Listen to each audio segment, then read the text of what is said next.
Hey everyone. Welcome back to the channel. Today, we're diving into something super important yet incredibly underrated, the art of doing nothing.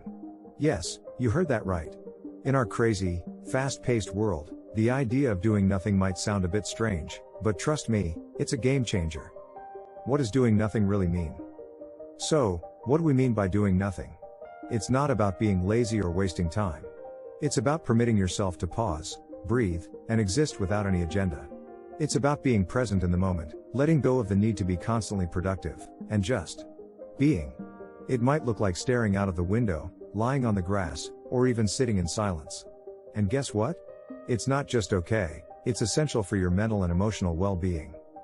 The benefits of doing nothing. Now, you might be wondering, how can doing nothing actually be good for me? Well, let me break it down for you. Reduces stress. When you allow yourself to unwind, your stress levels drop, helping you feel more relaxed and rejuvenated. Boosts creativity. Ever noticed how your best ideas come when you're in the shower or just daydreaming? That's because doing nothing gives your brain the space to be creative. Enhances mental clarity. By stepping away from constant stimulation, you gain a clearer perspective, which can help you make better decisions. How to practice the art of doing nothing. Okay, so you're sold on the idea, but how do you actually practice doing nothing? Here's a simple guide to get you started. Firstly, find your space. Choose a comfortable spot. It could be your couch, a park, or even your balcony.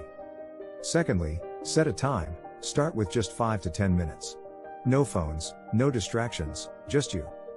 Thirdly, embrace the stillness. Close your eyes, take deep breaths, and let go of any thoughts. If your mind wanders, gently bring it back to the present. Finally, observe. Notice the sounds around you, the feeling of the breeze, or the warmth of the sun. Just be in the moment. Overcoming the guilt of doing nothing. I know, it can feel weird or even guilty to do nothing, especially when we're conditioned to be on all the time. But here's the thing, doing nothing is a form of self-care. It's not about neglecting responsibilities, it's about recharging so you can be your best self when it matters. Remember, you can't pour from an empty cup. So, the next time you feel overwhelmed or just need a break, try practicing the art of doing nothing. Your mind, body, and soul will thank you for it. Don't forget to hit that like button if you enjoyed this video, and subscribe for more content on living a balanced, mindful life. Let me know in the comments, how do you practice the art of doing nothing? Until next time, take care and enjoy the quiet moments.